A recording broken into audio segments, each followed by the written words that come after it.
Hello friends. जैसा कि आप सबको पता है कि यूकेपीएससी ने लोअर पीसीएस का मेंस का रिजल्ट अनाउंस कर दिया है और अब इंटरव्यू शेड्यूल्ड है जो कि जुलाई के लास्ट वीक में शेड्यूल्ड है एज पर द यूकेपीएससी। तो सबसे पहले तो बधाई उन लोगों को जिन्होंने मेंस एग्जाम क्लियर कर लिया है। तो इस तरीके से 2 जून को डिक्लेयर हो गया था इसका रिजल्ट और इसका इंटरव्यू जो है वो जुलाई के लास्ट वीक में शेड्यूल्ड होना है। तो उसके लिए वेबसाइट पे यूकेपीएससी की आपको सारी डिटेल्स मिल जाएंगी, जो भी आपको फॉर्म्स वगैरह सबमिट करने होंगे और जो आपका पर्टिकुलर किस डेट को है और किस शिफ्ट में है, ये सारी जानकारी आपको बाद में मिल जाएगी। तो आज के वीडियो में हम बात करेंगे यूकेपीएससी के इंटरव्यू प्रोसेस की और उसमें क्या कैसे प्रश्न पूछे जाते हैं और क्या क्या पूरी प्रोसेस रहती है। मेरा भी पहले का एक्सपीरियंस रहा है यूकेपीएससी में इंटरव्यू देने का, फॉरेस्ट रेंजर के लिए दिया हुआ था। तो चलिए स्टार्ट करते हैं। सबसे पहले कुछ इंपॉर्टेंट फैक्ट्स कि ये इंटरव्यू कहाँ पे होगा। ये यूकेपीएससी हरिद्वार में होता है। उसके अलावा जो इसका वेटेज है 50 मार्क्स है आउट ऑफ 400 मार्क्स का आपका रिटन एग्जाम था, मेंस एग्जाम, और 50 मार्क्स का होगा इंटरव्यू। तो यूजुअली ये 2 शिफ्ट में ही इंटरव्यू होता है। एक 9:30 की रिपोर्टिंग होती है और दूसरे में 12:30 की रिपोर्टिंग होती है। तो इस टाइम पे रिपोर्ट करने के बाद फिर कैंडिडेट्स के बाकी डॉक्यूमेंट वेरिफिकेशन होता है, उनके ऑनलाइन फ़ी चालान वगैरह सबमिट होते हैं। तो उसके बाद फिर 3 डिफरेंट बोर्ड्स होते हैं। तो उन सब बोर्ड्स में कैंडिडेट डिवाइड हो जाते हैं कि 7-8 कैंडिडेट पर बोर्ड इंटरव्यू को फेस करते हैं। जनरली जो इंटरव्यू होता है वो हिंदी में ही होता है, क्योंकि हमारा स्टेट की जो राजकीय भाषा है वो हिंदी है। सारा कामकाज हिंदी में ही होता है। तो इंटरव्यू भी यहाँ पे पूरा हिंदी में रहता है। अगर वेटेज की बात करें तो वेटेज के हिसाब से बहुत ज़्यादा वेटेज नहीं है इंटरव्यू का। इसमें 400 में से 50 मार्क्स, 400 रिटन के और 50 इसके, तो बहुत ज़्यादा डिफरेंस क्रिएट नहीं करता है। लेकिन जो रैंकिंग होती है उसमें काफ़ी फ़र्क पड़ता है इस चीज़ का, और ranking is directly related to future promotions. तो जिसका सिलेक्शन हो जाता है और रैंक ऊपर होती है तो उनको फ्यूचर में भी फिर, क्योंकि अब जो नए रूल्स हैं उसके हिसाब से जो मेरिट होती है रिटन एग्जाम की, फाइनल जो इसका रिजल्ट आएगा उसी के बेसिस पे सीनियरिटी लिस्ट बनती है। तो जो सबसे ऊपर होगा उसको प्रमोशन के चांसेस सबसे पहले मिलेंगे। जैसे ही ऊपर वैकेंसी खाली होती है और अपना वो उतना सर्विस कंप्लीट कर लेता है तो उसके चांसेस सबसे पहले होंगे प्रमोशन होने के। तो यहाँ पे इंटरव्यू में अच्छे मार्क्स लाना और थोड़े खराब मार्क्स लाना, सिलेक्शन हो जाएगा इन बोथ द केसेस अगर किसी का ऐसा होता है।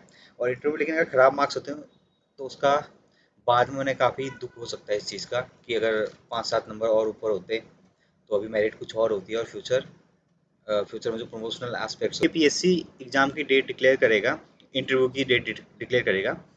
तो उसके साथ साथ कुछ डॉक्यूमेंट्स हमें इंटरव्यू के दिन लेके जाने होते हैं फॉर्म फिल करके। तो एक इस तरह का फॉर्म ये रहता है जिसमें हमारी सारी डिटेल्स होती है, हमारी एजुकेशनल डिटेल्स, और हम अगर कहीं पे वर्किंग हैं तो उसकी डिटेल्स। तो ये सारी डिटेल्स इस फॉर्म में सबमिट होती हैं। इसके अलावा एक अटेस्टेशन फॉर्म होता है। ये बाद में अगर सिलेक्शन हो जाता है किसी का, तो इसी के बेसिस पे उसकी जो वेरिफिकेशन वगैरह होती है, एड्रेस वेरिफिकेशन, ये सारी चीज़ें इसमें कवर होती हैं। तो ये सारे फॉर्म्स फिल करके ले जाने पड़ते हैं। तो जब यूकेपीएससी इसका डेट डिक्लेयर करेगा तो साथ साथ ये डॉक्यूमेंट भी आपको प्रोवाइड कर देगा यूकेपीएससी की वेबसाइट पे। तो वहाँ से आप इनको फिल करके जब आप इंटरव्यू के लिए जाएंगे तो वहाँ पे सबमिट हो जाएंगे। तो इसके जो ये वाला डॉक्यूमेंट रहता है इसकी एक कॉपी जो इंटरव्यू पैनल होता है उसके पास भी होता है। तो उसके पास काफ़ी सारी इन्फॉर्मेशन आपके बारे में पहले से रहती है। आपकी प्रोफाइल के बेसिस पे ही आपका जो इंटरव्यू होता है वो उसकी प्रोसेस आगे बढ़ती है कि आपने क्या पढ़ाई करी है, क्या कहाँ पे काम कर रहे हो। तो उन सब चीज़ों के बेसिस पे ही जो इंटरव्यू का आगे बढ़ने का सिलसिला है वो शुरू होता है।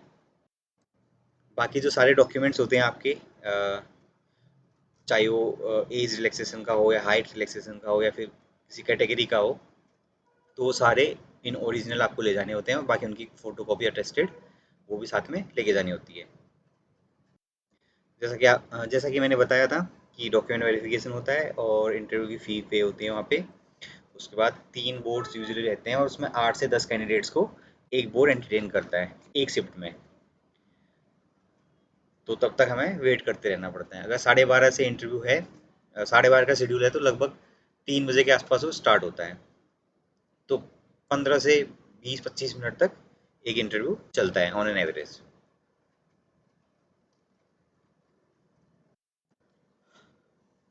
एक बात बहुत ध्यान देने वाली है कि जो यूकेपीएससी का जो आप सिलेबस देखेंगे, आप एग्जाम पैटर्न देखेंगे, तो उसमें जो इसमें पर्सनैलिटी टेस्ट लिखा हुआ है इंटरव्यू को।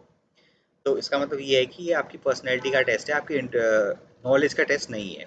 क्योंकि आपका नॉलेज वो टेस्ट कर चुके हैं 2 स्टेजेस के रिटन एग्जाम में। आपका प्रीलिम्स क्लियर कर लिया, आपने मेंस क्लियर कर लिया, तो नॉलेज तो आपके पास है। तो यहाँ पे वो आपकी नॉलेज नहीं टेस्ट करने वाले। तो it is basically your personality test. तो होता क्या है कि इंटरव्यू पैनल आपसे बातचीत करता है, जानने की कोशिश करता है कि आप कैसे हो एज अ पर्सन। तो वो सारी चीज़ें यहाँ पे होती हैं। हाँ, अगर आपने लिखा है कि मैं न्यूज़पेपर पढ़ता हूँ या कहीं पे पढ़ाता हूँ, तो हो सकता है कि आपको उससे रिलेटेड कोई करंट अफेयर पूछ लें या फिर आपके रिलेटेड फील्ड से कुछ पूछ लें। अदरवाइज ये आपकी पर्सनैलिटी के अंदर झांकने की कोशिश करते हैं कि आप कैसे हैं, क्या आप ये जॉब के लिए सूटेबल हैं, या कोई ऐसी कुछ चीज़ तो नहीं है जो कि आप अ, कि आपको आपका जो कर्तव्य है उसका निर्वहन करने में कुछ दिक्कत पैदा करे। तो clearly it's not the test of your knowledge, but it's the test of your personality. तो इन जनरल जो पर्सनैलिटी टेस्ट होते हैं उनका जो एक इम्पॉर्टेंट पार्ट होता है टेस्ट करने का, वो होता है कि जो कैंडिडेट है उसकी कम्युनिकेशन स्किल्स कैसी हैं। क्या आप जो अपनी विचार हैं उनको इफेक्टिवली कम्युनिकेट कर पा रहे हैं दूसरों के साथ, या फिर जो आपके को इन्फॉर्मेशन अगर पूछी गई है तो आप किस तरीके से उसको सामने वाले को दे रहे हैं। ये काफ़ी इंपॉर्टेंट हो जाता है क्योंकि आप अगर जॉब ज्वाइन करते हैं तो उसमें बहुत सारी चीज़ें ऐसी होंगी कि आपको रिटन या फिर ओरल कम्युनिकेशन करना होगा किसी से। तो वो सारी चीज़ें यहाँ पे जो इंटरव्यू पैनल होता है वो आपसे बातचीत करके जानने की कोशिश करता है कि क्या आप इस चीज़ को, जो आपकी इन्फॉर्मेशन आपसे पूछी गई है या फिर आपकी जो कम्युनिकेशन स्किल्स हैं वो कैसी हैं। इसके अलावा जो कैंडिडेट की इंटेग्रिटी है, एथिक्स हैं, यानी उसकी मॉरल वैल्यूज, ऑनेस्टी, ये भी एक तरीके से वो टेस्ट करने की कोशिश करते हैं। आपको पता नहीं लगेगा कि कैसे टेस्ट हुई ये चीज़ें, बट इन ये चीज़ें हो जाती हैं टेस्ट। इसके अलावा problem solving and decision making ability, adaptability and flexibility, कि आप बिल्कुल एकदम रिजिड तो नहीं हो अपनी बातों के लिए, मतलब एडजस्टमेंट का स्कोप है नहीं है आपके अंदर। कि अगर आपको आपके विपरीत विचारों वाला या फिर जो एक कि आपकी विचारधारा से मेल ना खाने वाला कोई दूसरा बंदा मिले, तो क्या आप उसके साथ कैसे एडजस्ट करेंगे, या अगर प्रेशर सिचुएशन होगी तो उसमें आप कैसा बिहेव करेंगे। तो जो प्रेशर सिचुएशन हो, ये तो इंटरव्यूअर वहीं पे क्रिएट कर देगा आपके सामने कि आपसे कुछ ऐसा प्रश्न पूछ लिया और आपको उत्तर नहीं आता है उसका। तो सारे लोग ऐसी शक्ल बना देंगे कि जैसे कि आपने कुछ बहुत बड़ा ब्लंडर कर दिया हो।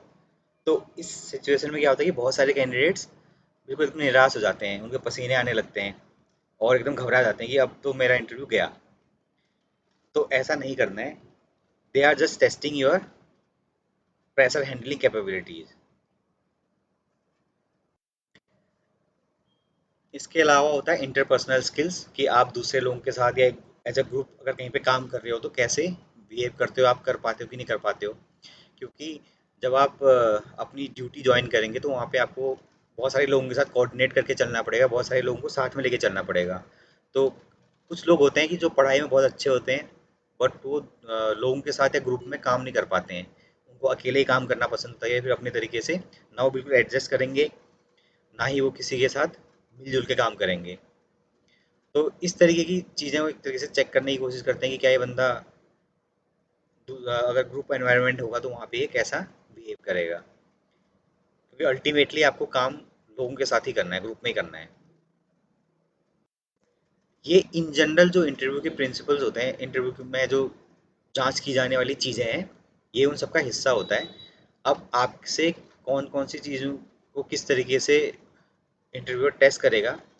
ये सारी चीज़ें तो बोर्ड पे और आपके जो बाकी प्रोफाइल वगैरह है उस पर डिपेंड करता है। फिर भी एक रफ आइडिया रहता है कि कहाँ कहाँ से क्या क्या आपसे पूछा जा सकता है, तो इंटरव्यू की प्रिपरेशन कैसे करनी है। सबसे पहले तो आपको अपने बारे में सब कुछ पता होना चाहिए कि आप अगर कुछ कहीं पे जॉब कर रहे हैं तो उस जॉब में आपके रोल्स क्या हैं, वो सारी चीज़ें। अगर आपने एजुकेशन, अगर आप पढ़ ही रहे हैं, तैयारी कर रहे हैं, तो आपने जो ग्रेजुएशन में सब्जेक्ट्स पढ़े होंगे तो उनसे रिलेटेड कुछ क्वेश्चन आपसे पूछे जा सकते हैं।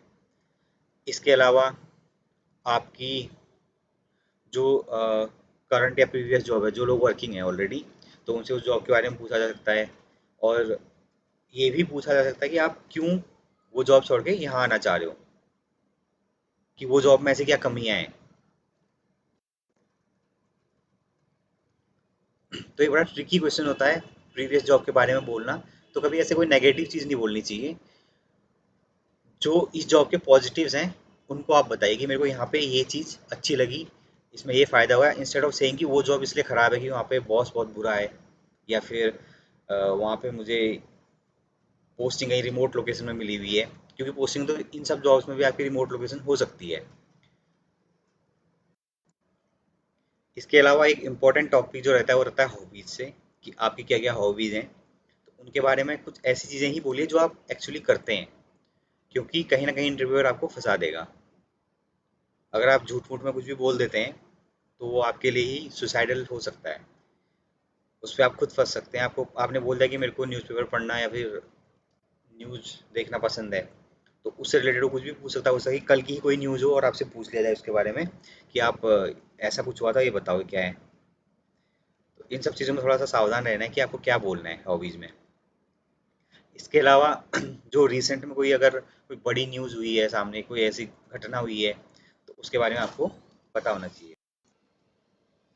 इसके अलावा आपका short analysis, strength, weakness, opportunities and threats, मतलब कि आपकी स्ट्रेंथ्स क्या हैं, आपकी और आपकी वीकनेसेस क्या हैं, कौन कौन से एरियाज को आप इम्प्रूव कर सकते हो, मतलब अपॉर्चुनिटीज में आ जाएगा वो।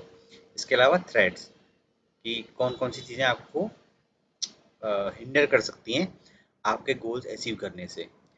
तो एक शॉर्ट एनालिसिस पे आप गूगल वगैरह करके देख लेना अपनी प्रोफाइल के हिसाब से कि मेरे को क्या क्या बोलना है, मेरी स्ट्रेंथ में, वीकनेस में क्या बोलना है।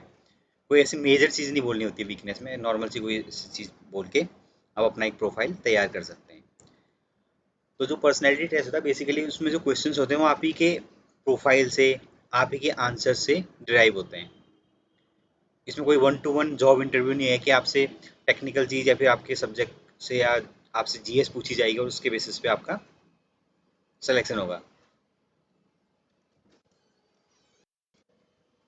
तो अपने बारे में सारी चीज़ें लिख लीजिए एक उस पे, आपकी एजुकेशन, जॉब प्रोफाइल, ग्रेजुएशन के सब्जेक्ट्स, हॉबीज़, और इन्हीं क्वेश्चन से आपके इन्हीं चीज़ों से आपके जो इंटरव्यू क्वेश्चन होंगे वो आएंगे।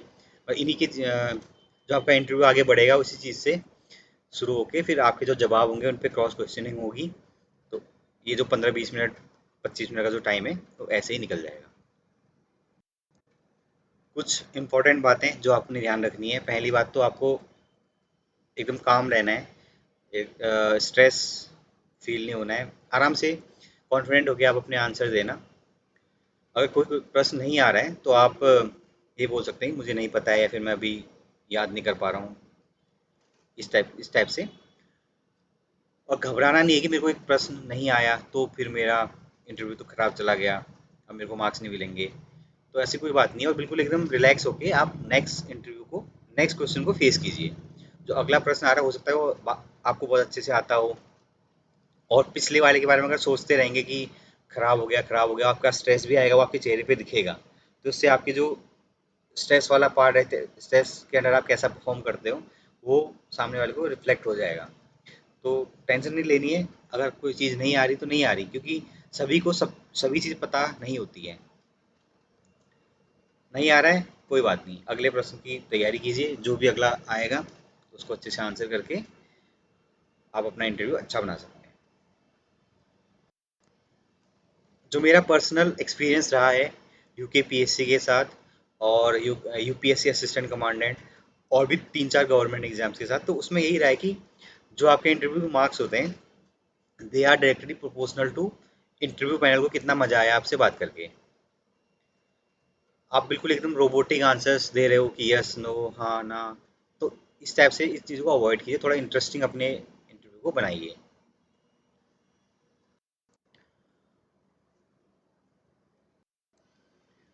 जो एवरेज मार्क्स वेरी करेंगे आउट ऑफ 50, वो बिटवीन 15 टू 35 कुछ भी मिल सकते हैं। 35 40 से ज़्यादा आना बहुत मुश्किल होता है, इतना देते भी नहीं है। 35 हम मान के चलो कि 35 मैक्सिमम के आसपास होंगे और 15 मिनिमम।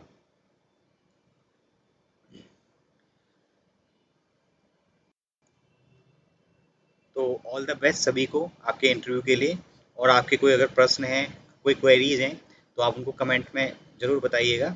तो मैं उसके आगे कोशिश करूँगा कि आपके क्वेरीज का रिप्लाई मैं करूँ। So all the very best again for your interview. एक एग्जाम्पल के तौर पे मैं बताता हूँ इंटरव्यू कैसे आपका आगे बढ़ता है। जैसे आपसे पूछ लिया जाए कि आपकी हॉबीज़ क्या है, तो आपने बोला कि क्रिकेट खेलना और क्रिकेट देखना। तो उसमें पहला प्रश्न ये आएगा कि आप क्या करते हो, आप बैटिंग करते हो, बॉलिंग करते हो या फिर दोनों करते हो। तो आपने बता दिया। उसके बाद आएगा कि आपका फेवरेट क्रिकेटर कौन है, तो आपने बताया, सपोज कर कोई बॉलर बताया। और उसमें रिलेटेड कुछ चीज़ें और पूछी कि माना वो बहुत अच्छा स्विंग कराता है बॉलर, तो उसमें पूछ लिया कि अच्छा स्विंग जब होती है बॉल तो उसके लिए क्या कंडीशंस होती हैं, वेदर कितना अफेक्ट करता है, बॉल का जो न्यू या फिर ओल्ड है तो वो क्या होती है, रिवर्स स्विंग क्या होता है। या फिर साथ साथ ये पूछ लिया जा सकता है कि जो आपकी जो स्विंग होती है वो कौन से फिजिक्स का कौन सा प्रिंसिपल उसमें अप्लाई होता है। तो ये ऐसे करके इंटरव्यू सेव होता है। क्रिकेट से रिलेटेड और भी चीज़ें पूछी जा सकती है, जैसे कि कौन कौन सी बॉल्स यूज़ होती हैं टेस्ट क्रिकेट में, कोकाबुरा की बॉल कहाँ पे यूज़ होती है, ड्यूक की कहाँ पे यूज़ होती है, इंडिया में कौन सी यूज़ होती है, एसजी यूज़ होती है इंडिया में वैसे। तो ये सारी चीज़ें ऐसे इंटरव्यू आगे बढ़ता है। तो आप भी उसी लाइन पे अपना इंटरव्यू प्रिपेयर कर लेना। अगर कोई बैडमिंटन खेलना बोलता है कि मैं बैडमिंटन खेलता हूँ, तो उसमें भी कुछ रूल्स पूछ सकते हैं। या फिर रिसेंटली कोई मेजर टूर्नामेंट हुआ उसमें किसने कोई जीता हो, उसका पूछा जा सकता है। या फिर कोई एक छोटा सा रूल, बहुत ही सिंपल सा रूल हो लेकिन नहीं पता होता कई लोगों को, तो वो पूछा जा सकता है कि इसमें इसकी लेंथ कितनी होती है, फिर इसका ये वाला रूल क्या होता है।